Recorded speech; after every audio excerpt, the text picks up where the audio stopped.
Today I want to read a very familiar story. I'm going to be in the third chapter of Daniel, and I'm going to read verse 1 through, I think it's 17, I'm not sure. And yeah, and it says, Nebuchadnezzar, the king, made an image of gold whose height was 60 cubits, and the breadth thereof was 6 cubits, and he set it in the plain of Dura. In the province of Babylon. And then Nebuchadnezzar the king sent together the princes, the governors, and the captains, and the judges, and the treasurers, the counsellors, the sheriffs, and all the rulers of the provinces to come to the dedication of the image which Nebuchadnezzar the king had set up. Then the princes, the governors, the captains, the judges, the treasurers, the counsellors, the sheriffs, and all the rulers of the provinces were gathered together unto the dedication of the image of Nebuchadnezzar the king had set up. And they stood before the image and Nebuchadnezzar had set up, and the herald cried aloud, To you is commanded, O people, nations, and languages, that at what time you hear the sound of the cornet, flute, harp, sackbut, psaltery, dulcimer, and all kinds of music, you fall down and worship the golden image that Nebuchadnezzar the king hath set up, and whosoever falleth not down and worshipeth, shall the same be cast into the midst of the fiery furnace, burning fiery furnace. Therefore at that time when all the people heard the sound of the cornet, flute, harps, sackbut, psaltery, and all kinds of music, that the people, the nations, and the languages fell down and worshipped the golden image that Nebuchadnezzar the king had set up. Wherefore at that time certain Chaldeans came near and accused the Jews. They spake and said to the king Nebuchadnezzar, O king, live forever. Thou, O king, hast made a decree that every man shall hear the sound of the cornet, flute, harp, sackbut, psaltery, and dulcimer, and all kinds of music shall fall down and worship the golden image. And whosoever falleth not down and worship, that he shall be cast into the midst of the burning fiery furnace. Then came there certain Jews which I have set over the fires of the province of Babylon, Shadrach, Meshach, and Abednego. These men, O king, have not regarded thee. They serve not thy gods, nor worship the golden image which thou hast set up. Then Nebuchadnezzar in his rage and fury commanded to bring Shadrach, Meshach, and Abednego, and they brought these men before the king. Nebuchadnezzar spake and said unto them, Is it true, O Shadrach, Meshach, and Abednego, do not serve my gods, nor worship the golden image which I have set up?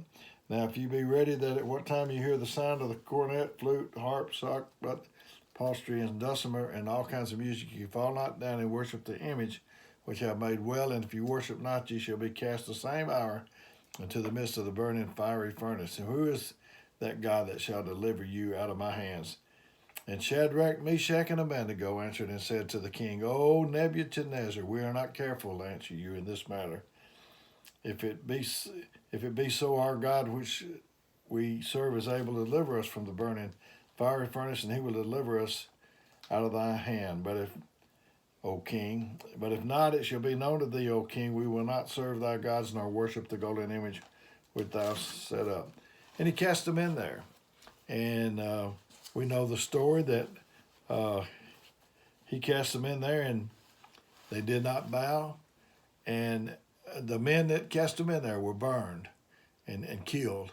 And there was not even the smell of smoke on their clothing or anywhere about them. And I thought about a young man. I worked for Carnation for 20 years. I was a trainer for 17. Although I did not train this young man, he was out of Montgomery, but he trained, and he had went through the third week. He was going to get the key. He got the keys to his company car. We had a meeting in Birmingham, and our district manager, he got up and gave what I call a blood and gut speech. He said that Carnation was first, that anything else in your life had to be second. And this young man, after the meeting was over, went and took the keys to the company car and dropped it there where Mr. Williams was. And he said, Mr. Williams, my God is number one. My church is number two. My family is number three. And I don't even see Carnation Company in the rearview mirror anywhere. And I forgot a lot of people but I never forgot this young man. Faith is something we talk about, but we don't have in sufficient quantities. We believe that when we sit on a bench, we don't come in. When I come into a church, I don't test the bench before I sit down on it. I just know that the man that made it, and the company that made it, they have made it to specifications. They've tested it. They know what it'll bear.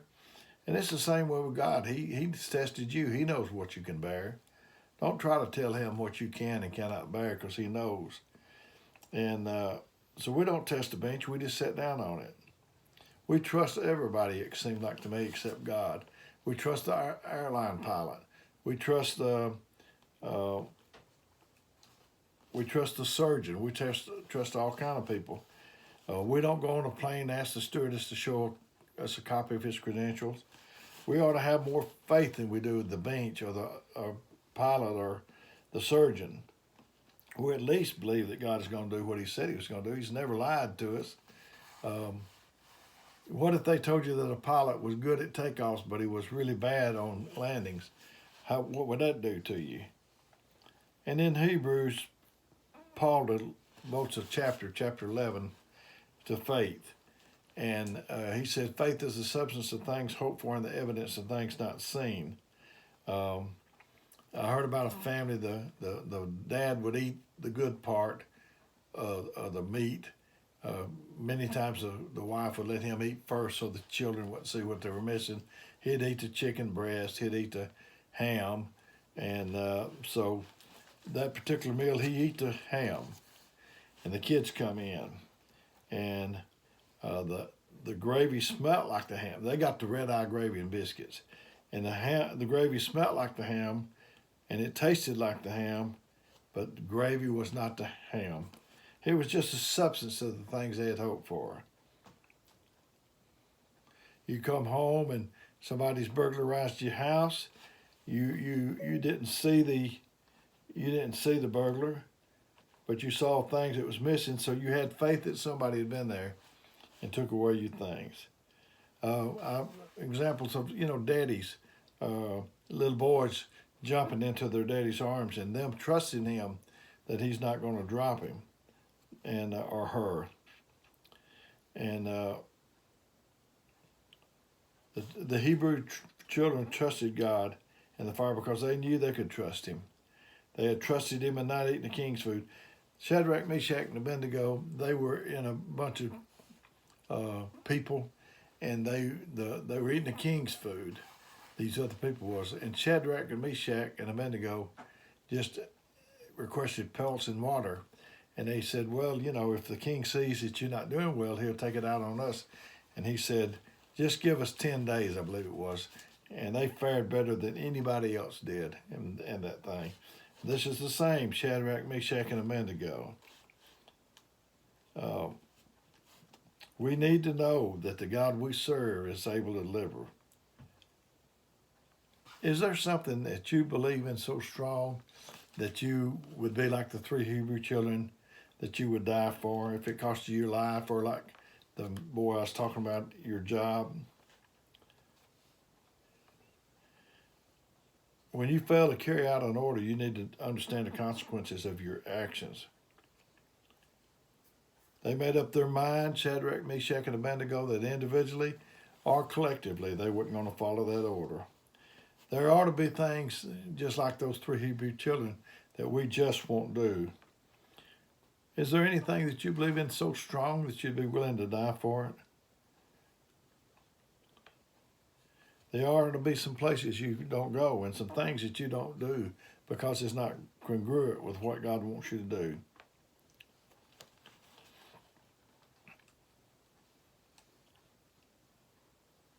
You need to,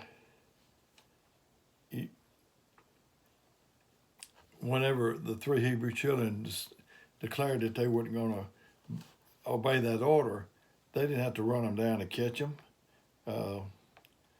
They were right there. When it comes to there are laws of man and there's laws of God, and we ought to follow the laws of man. until they contradict the laws of God. And there are things that we are to be willing, that are not big compromise. When Nehemiah was rebuilding the wall, they wanted him to come down and talk, and he said, why should the work cease while I come down and talk to you? There's some things it's settled. There's no need in talking about it. And we are going to be tried in the fire. I heard about a man touring a foundry, and they was heating metal, and the tour guide told this man, said, I got to go down here. I'll be back. Just watch this. And when he come back, the man was in a panic. He said, hurry, hurry, hurry. He said, what's the matter? He said, this thing's about ready to blow. And the man looked at it, and he said, no, that's just the baser elements. That's just those things, and they're belching and popping and complaining.